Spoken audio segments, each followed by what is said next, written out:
just say relationship is simply an experience of myself through another, an experience of another person through myself. That's it. I wanna reiterate. I think those are fantastic points, Hannah. One of the things a couple maybe just to add to a couple of things that we can think about. I think one of the things I always do when we have issues, whether it's with a friend or with a colleague or whether with your wife or spouse, is first remember the identity of that person.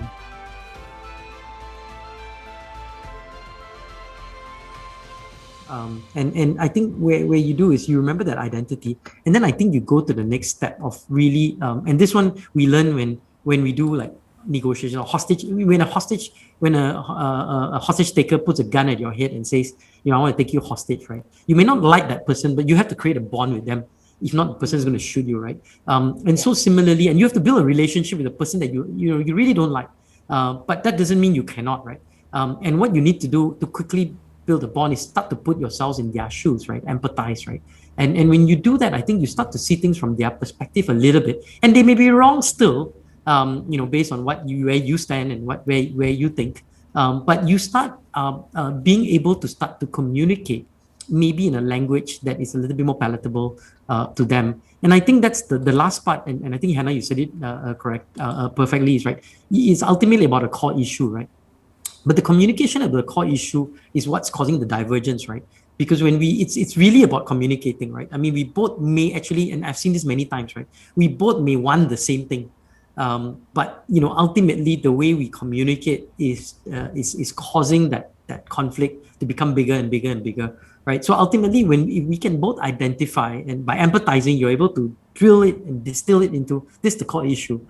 Then let's in their language, each other's language, start talking about that core and trying to resolve that issue. And most of the times, right? I think this is another skill that's very important, is the skill of dialogue. And dialogue is not one person talking, the other one, that's monologue, right? It's really about two people dialoguing. And I say many times when you listen to couples or even friends talk, it's about, I always say the maximum you should say is about 3 sentences. And always end with a question, right? So when you dialogue with your spouse, right, if you can do a 3-sentence, because that's about the amount of information a person can take in and remember. So you go 12 sentences, they remember the last 3 sentences. And they say, I told you about this before. But no, I don't remember you saying that. That's because it was in sentence number 2 and you went into 15 sentences, right? So keep it at 3 sentences. Always have a question at the end, because that that brings them, and then allow that 3-sentence question, 3 sentences to go on. That becomes a real powerful dialogue. So I think ultimately it's about solving the core issue with that dialogue. Wow, so profound, for both Patricia and Roshan, whatever you all have shared, yeah. So, the question number 4 is kind of also linked to, just on the question number 3, but then this one, like in a workplace, yeah. So in the workplace, sometimes you find cliques, like this group, they are together and the other group together, So in a relationship like this, and when you struggle to like each other, so what can the person do to reverse the situation? This staff may have been trying very hard, to get closer to the group, okay? But then, the group is just not buying, the person. So how to reverse a situation and to make a strong relationship, to be part, of the group, yeah. Because it's happening very often, yeah, in many organizations, right? Hannah, you wanna go first, or you want me to take this first? I'll let you go first this Sure. time. Okay. It's a work environment thing, so yeah. Well, I think we have different. I mean, I think today in the virtual environment things are very different because all of us are all sitting behind a laptop and having dialogues, and I think for the next couple of years at least, we're going to see a lot more complications with cliques and groups and so on, and how, because one of the things that happens in the past is that in the past we used to hang out together in little cliques. Now to enable yourself to get into that clique virtually is even harder. Because you don't have any shared connections, right?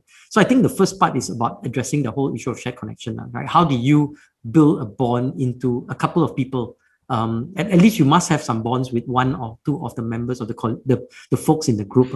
And that requires you to go out of your way to figure out ways to build that bond. So and I think that that's one piece. I think the second piece is that there may be a perception issue, right? So why are you not accepted into this group?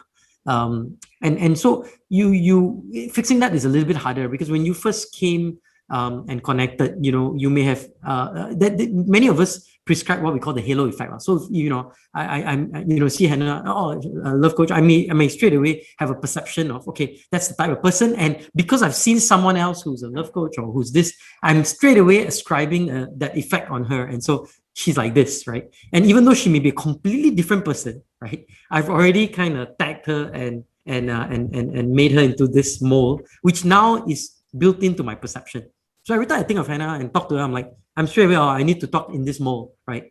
And so that ability to connect is completely gone, right? Because she's like, well, why are you talking to me like that, and so on and so forth. And then in her perception of me is like, okay, this person is one of those, that there's another stereotypical thing that's that. And so that there's this bridge, there's no bridge, right? Because we've kind of created this perception. So what that entails is really not trying to get into the group. It's really about trying to change one person's perception and then another, and slowly as time goes on, they will bring you into that group, right? Hey, this guy's okay, or this girl's okay, let's include them for lunch, or this and that, and so on and so forth.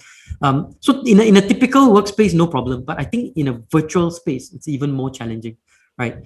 Because this one requires you to take an effort to connect privately and build those bonds and build those relationships.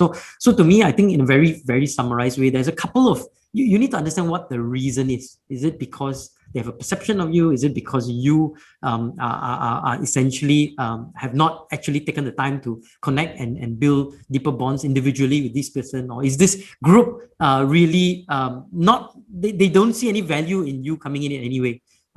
So why should they bring you in? So I mean, there can be multiple reasons why this happens. I think what we need to do is not just get upset and say stupid people, useless guys, but try to understand again from their perspective. And then it's very important for you to be part of that group. Then figure out the means to get there. And usually it's not a problem. Even sometimes I see all this group of different wealth.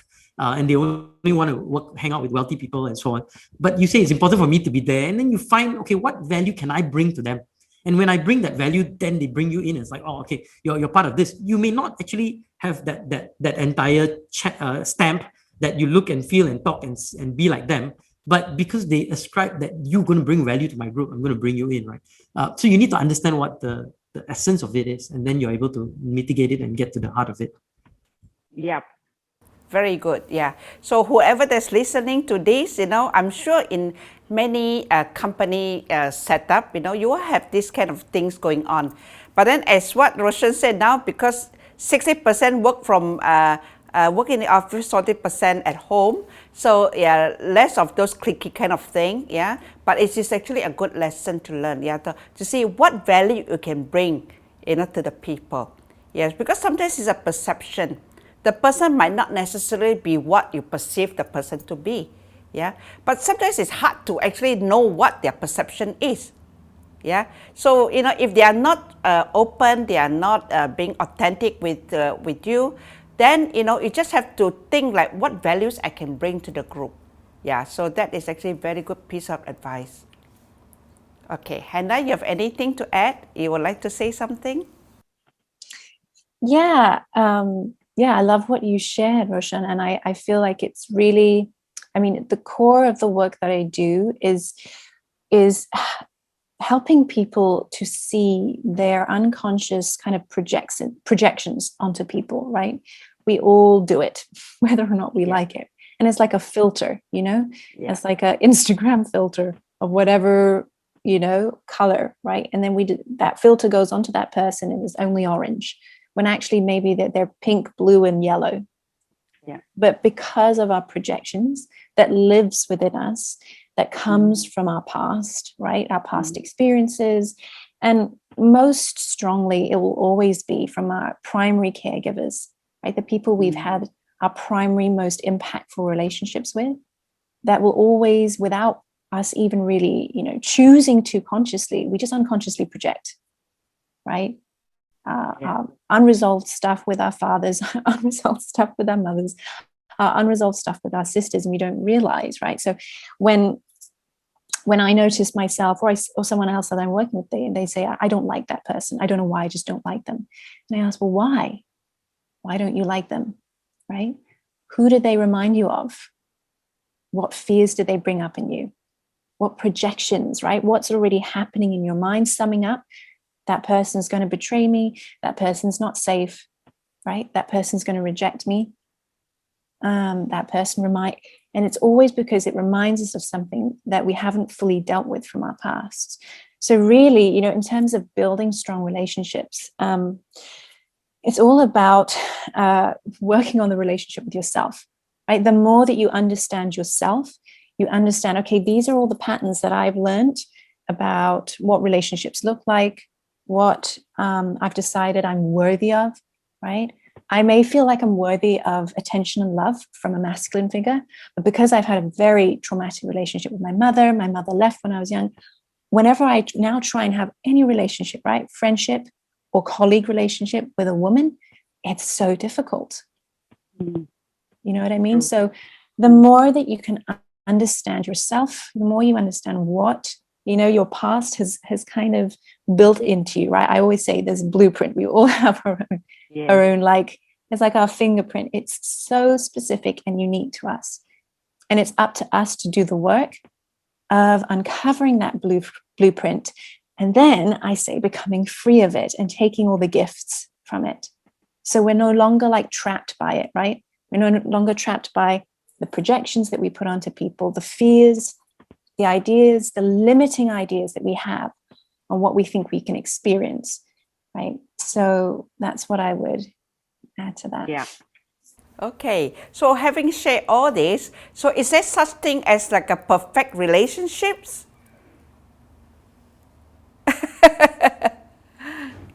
Sometimes you see like, couples that are really like, you see them always together. They're like lovebirds, Yeah. So, and friends. So is there such thing as perfect relationship? Yeah. Hannah, you wanna go first? Yeah, I can go first. Sure. Well, I prefer not to use the word perfect, just because all of us, we have our own ideas of what perfect looks like, right? And it's often based on, again, some past experience that we're bringing into the moment, right? Of something that we want to have. And a lot of the time it's like trying to escape feeling uncomfortable, right? Or trying to have a kind of, the fairy tale fantasy idea of a relationship that is, which really puts a lot of stress and strain on the moment, right? No matter what's coming up in a relationship. So I rather change it to conscious relationship, right? So like right now, I would call the relationship that I'm working on with my husband a conscious relationship. And in that, whatever the two of us bringing together, right? Because we bring together our unique stuff, right? Our unique gifts, our passions, our values, our ideas about life, but also our wounds. There's going to be the third component of, if we grow and evolve together, right? There's going to be kind of a blooming and a flowering of a potential of something that's going to be really fulfilling, but just for the two of us. And that's going to look different for, say, a different couple. And that's going to look different for another couple. And so I just, obliterate this idea of perfection, because a lot of the times it's coming from our ego's idea, right? Of what we think that we want. And goodness, if I had like held on to the ideas that I thought relationship should be, that I wanted my relationship with him to be, it would be so limiting, and I wouldn't have the experience that I have now, which I just could not conceive of because of my own limitations. And so that's why I just say conscious is awake, right? So many times I see people and they're just what I call asleep, because you're not aware of having the same conversation, the same argument, right? The same play out over and over again. And that's, you know, that's how I kind of see all relationships. Like you're waking up to like these aspects of yourself that you've been asleep to, and then you come together to support each other to grow. And then what that potential looks like most of us don't know. It's a journey. It's I think it's meant to just unfold and reveal itself. Right. Nice.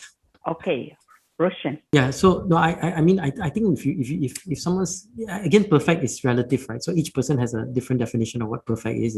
Is it the tall, dark, handsome guy, or the beautiful, sweet, delicate woman, or whatever? I mean, each person has a different definition of perfect. So I think our and what you say is absolutely spot on, and I think the how we, you know, when we start to define it based on our aspect of perfection, we tend to fail, because I think it's all about, ultimately it's about working. I mean, relationships is about work in progress, right? I mean, you want to get to a point one day that okay, this was and is the perfect relationship, right? But until that point, which is, you know, like 50, 60, 70 years old, and people still work on their marriages, right?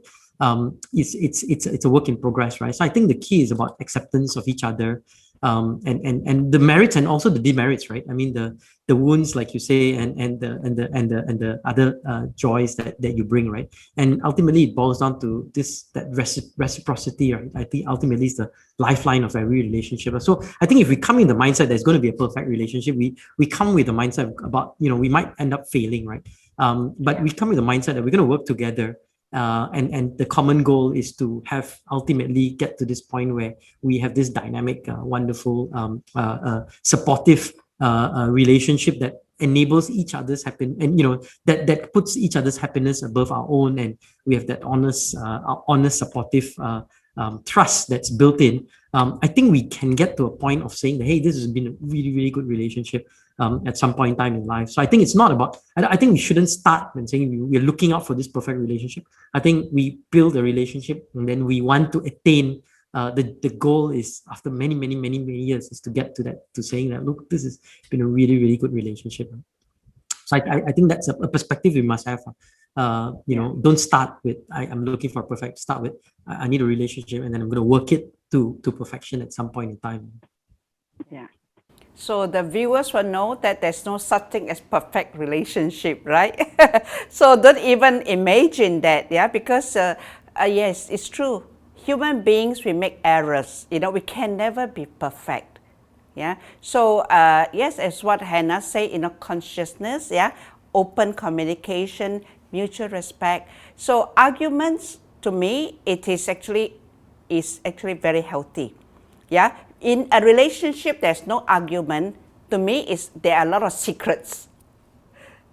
So each is keeping their own secrets, you know, so trying to contain that. So that's why, you know, as what Hannah said, yeah, it's a deep-rooted problems, yeah. So sometimes when they flash up, and, you know, it causes all the breakup, all the unhealthy relationship. Yeah. So in any healthy relationship, to me, it's like appreciating the similarities, you know.